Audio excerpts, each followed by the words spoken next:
Hi there, my name's Ian, thanks for clicking on this video. If you've got a few minutes to think about inspirational ideas, artistic things, and what you do, then join me for a few minutes. It'll be great to do some thinking together.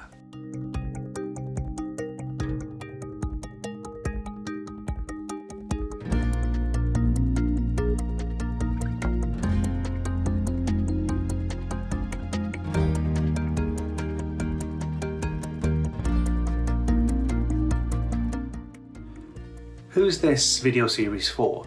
Well, a whole load of people is the quick answer to that. But if you're somebody who is interested in learning, in self-development, perhaps in organizations, in management, then you might find this useful, because I'm basically just sharing things that interest me and I hope will inspire you too.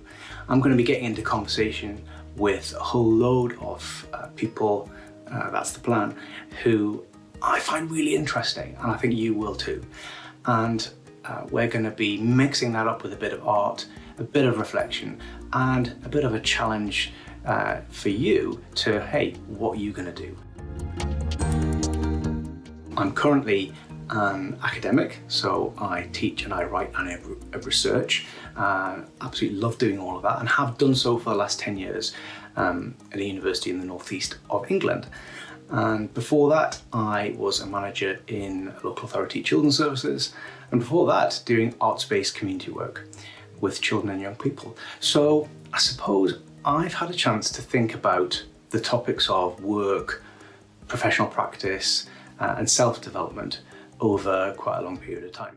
Maybe you're interested in just taking a bit of time for yourself. Life is busy, right? And we want to make a bit of time for ourselves to think about our careers, to think about where we're going, to think about what you want to learn, to think about maybe things that are frustrating you, and you go, do you know what, if I set some time aside to think about that, I might be able to come up with a really constructive solution.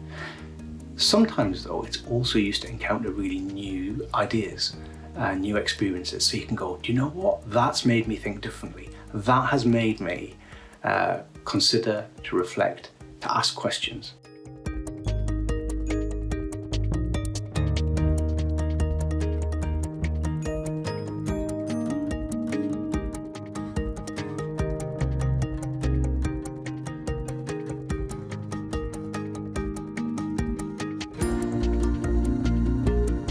So here's the plan. What we're going to do is we're going to take an idea and we're going to take either a conversation or a reflection from me and mix it up with some artwork that I'll do in response. And hopefully what that will do is it'll just give you a few minutes in your day to think about an idea you may not have even heard of before. And by listening in on the reflections that you hear, you'll have your own reflections and you'll have your own contributions. And you might have one or two action points to take away from it. One of the things that I find out is that as we do a bit of reading, as we look at art, we listen to music, it takes us into a different sort of space, doesn't it? So this is our opportunity to find a little bit of a different space, to think about what you do, who you are, where you're going. It can be very practical. Little everyday things. It might make a tiny little change in what you do, or it might inspire you to make a big change. So use this as an inspiration, but as a launch pad to take some genuine action.